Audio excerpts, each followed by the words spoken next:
প্রিয় শিক্ষার্থীরা, আসসালামু আলাইকুম। সরকারি হরগঙ্গা কলেজ আয়োজিত অনলাইন ক্লাসে তোমাদের স্বাগতম। আশা করি তোমরা সবাই ভালো আছো, সুস্থ আছো। আমি শাকিলা আক্তার, প্রভাষক, অর্থনীতি বিভাগ। আজকে আমি আলোচনা করব সম্মান তৃতীয় বর্ষে সরকারি অর্থ ব্যবস্থা বিষয়টির বাহ্যিকতার তত্ত্ব অধ্যায়টি। তো অধ্যায়টি যেহেতু এর আকৃতি একটু বড়, সেহেতু আমি এটাকে কয়েকটা লেকচারে বিভক্ত করে আলোচনা করব। আজকে আমাদের প্রথম লেকচার। বাহ্যিকতা তত্ত্ব করতে গেলে প্রথমে আমাদের বাহ্যিকতার সংজ্ঞাটা সম্পর্কে একটু জেনে নিতে হবে। মূলত বাহ্যিকতা বলতে বোঝায় যে কোনো একটা কাজের ফলাফল ভোগ করা, যে কাজটা আমরা নিজে করিনি। তো অর্থনীতির ভাষায় এই বিষয়টাকে আমরা যদি ব্যাখ্যা করতে যাই বা বলতে যাই, তখন আমাদের বলতে হবে উৎপাদন ও ভোগের ক্ষেত্রে সৃষ্ট বাহ্যিক সুবিধা ও অসুবিধার সমন্বিত রূপকে বলা হয় বাহ্যিকতা। অর্থাৎ উৎপাদন ও ভোগ করতে গিয়ে যদি কিছু সুবিধা বা অসুবিধার সম্মুখীন হতে হয়, যার জন্য ভোক্তা বা উৎপাদনকারী নিজে দায়ী নয়, তাকে বলা হয় বাহ্যিকতা। একটা উদাহরণ আমরা দিতে পারি যে কোনো ব্যক্তি যদি একটি বাগান করে, তো তার সেই বাগান করার দরুন ফুলের সুবাস বাড়ির আশেপাশে অনেকেই পাচ্ছে, সেটা হচ্ছে একটা বাহ্যিকতা। এবং আর একটা উদাহরণ দিতে পারি যে কোনো একটা নদীর তীরে যদি একটা ফ্যাক্টরি বা কারখানা স্থাপিত হয় এবং ওই কারখানার বর্জ্য যদি নদীতে গিয়ে পড়ে, এবং তাহলে নদীর পানি যারা ব্যবহার করবে তারা প্রত্যেকেই এই বর্জ্যের দ্বারা অসুবিধার সম্মুখীন হবে। এটাও এক ধরনের বাহ্যিকতা। বাহ্যিকতা মূলত দুই প্রকার। আমি একটু আগে যে দুটো উদাহরণ দিয়েছি, সেই দুটো উদাহরণ ছিল দুই রকম বাহ্যিকতা, দুটি উদাহরণ। বাহ্যিকতা দুই প্রকার, একটি ধনাত্মক বাহ্যিকতা, একটি ঋণাত্মক বাহ্যিকতা। ধনাত্মক বাহ্যিকতার সংজ্ঞা দিকে আমাদের বলতে হবে কোনো ফার্ম বা উৎপাদকের কর্মকাণ্ড দ্বারা অপর কোনো ফার্ম বা উৎপাদক যদি লাভবান হয় তবে তাকে ধনাত্মক বাহ্যিকতা বলে। অর্থাৎ এক্ষেত্রে বাহ্যিকতাটা কি হতে হবে? বাহ্যিকতা দ্বারা লাভবান হতে হবে। এক্ষেত্রে একটা ছোট সূত্র আছে, সেটা হচ্ছে সামাজিক প্রান্তিক সুবিধা এবং সামাজিক প্রান্তিক খরচের চেয়ে অবশ্যই বড় হবে। মানে এই যে বাহ্যিকতাটা ধনাত্মক হবে, সে বাহ্যিকতার ক্ষেত্রে সামাজিক প্রান্তিক সুবিধা অবশ্যই সামাজিক প্রান্তিক খরচের চেয়ে বড় হতে হবে।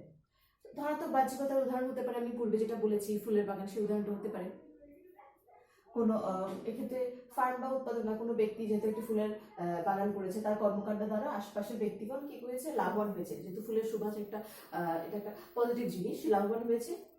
এখানে বাহ্যিকতাকে আমরা বলছি ধনাত্মক বাহ্যিকতা। এই ধনাত্মক বাহ্যিকতাকে চিত্রের মাধ্যমে প্রকাশ করা যায়। আমরা চিত্রটা একটু দেখে নিই। এক্ষেত্রে আমরা এক্স অক্ষে ধরেছি উৎপাদিত ফুলের পরিমাণ বা উৎপাদনের পরিমাণ। যেহেতু এখানে একটা ফুলের উদাহরণ দিয়েছি, তাই উৎপাদিত ফুলের পরিমাণ বা উৎপাদনের পরিমাণ আমরা লিখতে পারবো। এবং ওয়াই অক্ষে দেখিয়েছি দাম এবং উপকরণের খরচ। তারা একটু বলিনি সামাজিক প্রান্তিক সুবিধা, সোশ্যাল মার্জিনাল বেনিফিট, এটাকে সংক্ষেপে আমরা বলছি MSB। সামাজিক প্রান্তিক খরচ, সোশ্যাল মার্জিনাল কস্ট, এটাকে আমরা সংক্ষেপে বলছি MSC।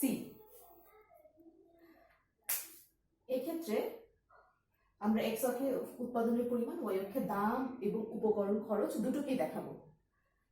এক্ষেত্রে ডি রেখাটি বা চাহিদা রেখাটি প্রান্তিক সামাজিক সুবিধা প্রকাশ করবে। অর্থাৎ চাহিদা রেখাটি হবে প্রান্তিক সামাজিক সুবিধা রেখা। এবং যোগান, বাম থেকে ডানে যোগান আকৃতির যে যোগান রেখাটি, বাম থেকে ডানে ঊর্ধ্বগামী যে রেখাটি, সেটা হবে প্রান্তিক সামাজিক খরচ রেখা। বাজার ভাষার মতো এই প্রান্তিক সামাজিক খরচ রেখা এবং প্রান্তিক সামাজিক উপকার বা সুবিধা রেখা যেখানে পরস্পর ছেদ করবে, সেখানে ভারসাম্য অর্জিত হবে, যা এই চিত্রে আমরা দেখতে পাচ্ছি ই বিন্দু। এক্ষেত্রে ফুলের উৎপাদনের পরিমাণ Q1 এবং ফুলের দাম বা উপকরণ খরচ নির্ধারিত হয়েছে P1।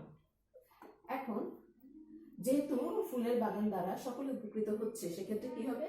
সকলের প্রান্তিক সামাজিক সুবিধাটা বৃদ্ধি পাবে। প্রান্তিক সামাজিক সুবিধা বৃদ্ধি পাওয়ার দরুন এই রেখাটা ডান দিকে শিফট করে MSB প্রাইম হবে, যার ফলে নতুন ভারসাম্য বিন্দু অর্জিত হবে E1। এই E1 ভারসাম্য বিন্দুতে দাম বা উপকরণ খরচ নির্ধারিত হবে P2 এবং উৎপাদনের পরিমাণ হবে Q2। এখন এই রেখার মাধ্যমে আসলে প্রান্তিক সামাজিক সুবিধার পরিমাণ কতটুকু বা ধনাত্মক বাহ্যিকতার পরিমাণ কতটুকু, সেটা আমরা একটু দেখব। এক্ষেত্রে দেখি আমরা এই যে প্রান্তিক সামাজিক সুবিধা বৃদ্ধির দরুন আগের চেয়ে ই এফ পরিমাণ বৃদ্ধি পেয়েছে, প্রান্তিক সামাজিক সুবিধার বৃদ্ধি, এটা হচ্ছে ই এফ পরিমাণ। তাহলে এই ই এফ পরিমাণই হবে ধনাত্মক বাহ্যিকতা। বুঝতে পারছি বিষয়টা?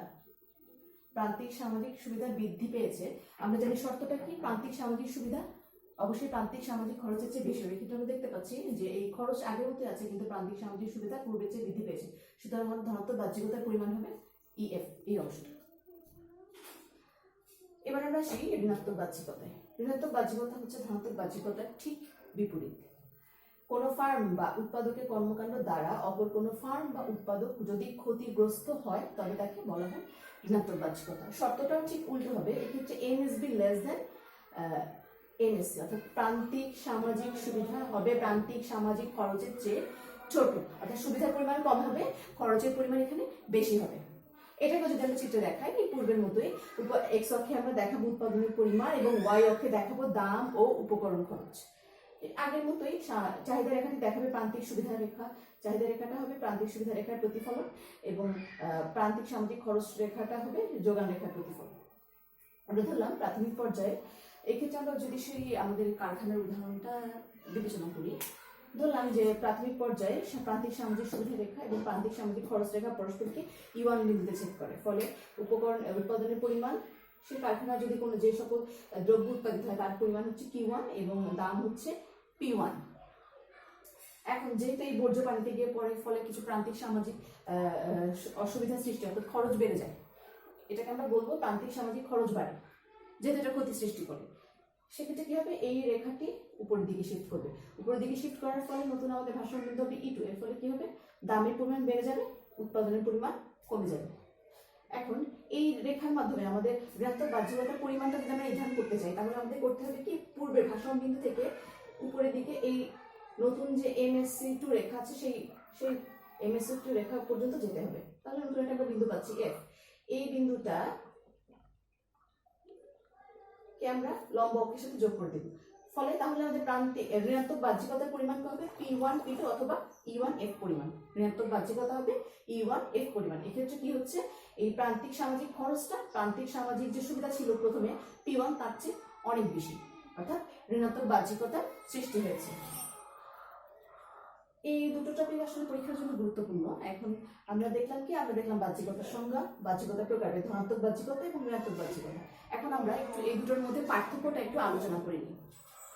পার্থক্যটাকে আমি এখানে একটু পয়েন্ট আকারে লিখেছি।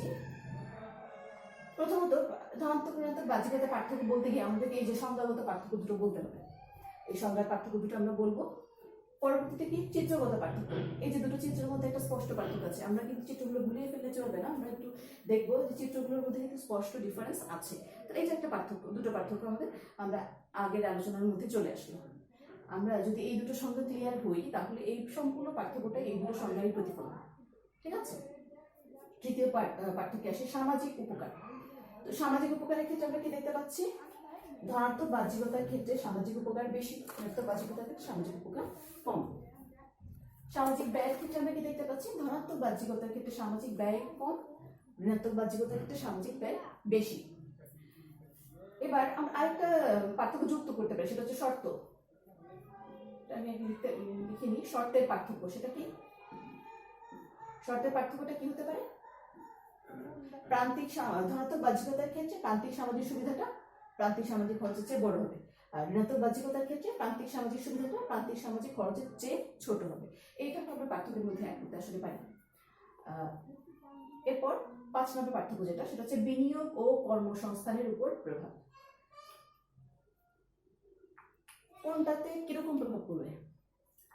প্রথমটা এটা আমরা দেখছি যে প্রান্তিক সামাজিক সুবিধা বৃদ্ধির কারণে, অর্থাৎ ধনাত্মক বাহ্যিকতা সৃষ্টি হওয়ার কারণে কি হয়েছে? উৎপাদন আগের চেয়ে কিন্তু বেড়েছে। এই যে আমরা দেখতে পাচ্ছি উৎপাদনের পরিমাণ, ফুল উৎপাদনের পরিমাণ আগের চেয়ে বেড়েছে। উৎপাদনের পরিমাণ বাড়লে আমরা জানি কি হয়? বিনিয়োগ বাড়ে, কর্মসংস্থান বাড়ে। অর্থাৎ ধনাত্মক বাহ্যিকতার ক্ষেত্রে বিনিয়োগ ও কর্মসংস্থানের উপর ইতিবাচক প্রভাব পড়বে। ঋণাত্মক বাহ্যিকতার ক্ষেত্রে আমরা কি দেখতে পাচ্ছি?